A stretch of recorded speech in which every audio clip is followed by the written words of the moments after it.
Hey everybody, and welcome back to Living Between Paychecks Kitchen. I'm Oz, Jackie Later, still like Jackson, and I'm sorry we missed a few weeks, man. We had a lot of stuff going on. I had some personal deaths close to the family. I had some CERT. I had the National Convention for the Search and Rescue stuff that I did, and then I did an Amp Guard event, so that was absolutely amazing. So before we get into this one, it's going to be short. It's going to pad it a little bit, but I have to do this shout out. My buddy Yellow, maybe this awesome cutting board. I don't know if you can see it. It's actually got the laser etched little me from like my Twitter feed and whatever. This is amazing. I absolutely love this. It's like so cool. I want to just like hang it on the wall instead of use it. I don't want to screw this up. But Yellow does some amazing art. He's over at Granite Spire. They usually have some good artists. Either they make them there or they Shanghai them from other parks and stuff. I lucked out. He's in my belt line. So that's cool. Shout out to him. Thank you very much for the gift. That is amazing. Now, before we get into this is going to be amazing. But remember, like, share, subscribe, do all the YouTube stuff, ring the little bell, and then there's also a link down in the doobly-doo for our merch. We got fake hands, spatulas, spoons, flippers, pot holdery things, and our apron, which is awesome, which I'm not wearing because we're going to be cooking outside. It is hot because it is August in Texas for the last 2 days. So let's get into it. Food's over here. This is going to be great. Alright, I'm going to season this with this poultry blend, which is rosemary, sage, and thyme, which is absolutely amazing. It's like a buck and a half, somewhere in there. And then you need these shanks. Now, I lucked out and found two of them for like $8. I cut them down and got them for cheaper at like $6. I don't know if they're about to go out or what was going on, but got those done, and that's all you really need. I'm going to add a little bit of salt. Now, you can do other ones, and you can add some sun-dried tomatoes and stuff, which I'm going to do later, which I don't think I have filming for, or just straight Italian seasoning is great. So we're going to do these on the grill. So first things you want to do is something to carry them in, and you're going to need some aluminum foil. Here we go. Again, we're not going to put it on the grill at all by itself. It's just going to be straight in the aluminum foil, more of a fire and forget kind of deal. So I get you a decent sized one of these. I'm going to do them separately. So I get some of your rosemary, thyme, and sage and put it on the bottom. That way it's not just sitting on the top hoping for the best. The poultry thing, like I said, it has it all mixed together.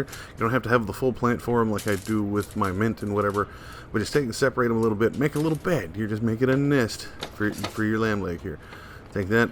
Just put it right there in the middle of it, like it's happy little family. Kind of tear them up. It helps a little bit just to spread that flavor around. Hit it with just a sprinkle of salt.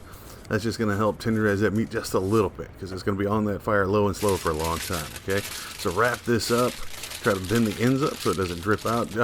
Lamb and sheep itself gets really greasy and it'll drip out of there. You want to keep as much of that on there as you can. Okay. Now, when I did my second one, I added the tomatoes and stuff.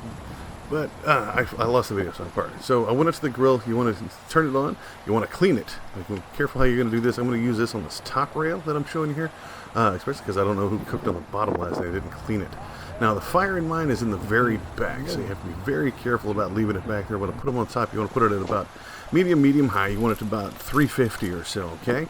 You want the internal temperature at medium rare, which is usually the best, at like 130, 135. Some of the people will tell you when it's completely done at 160, which can get really tough. Now put it in there and just let it set till I check my temperature on the inside here. So it took me about 45 minutes at about 350. Now check it. Make sure. Don't just leave it on there and fire forget.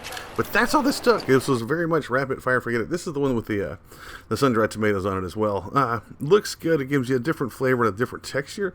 But my nieces and my sister and myself all ate these along with some other food, the rice and side dishes and super cheap stuff. So it kept it under our budget.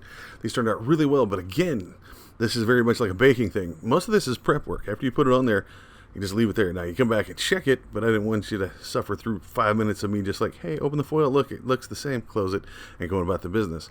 So, yeah, this is very good. I would suggest this to absolutely anybody that wants to try lamb. There you have it, folks. Those turned out amazing. I found them super cheap. They're great to put next to anything. You can probably slice them down, use them as a meal prep thing, because there's a lot of meat on that little bone there.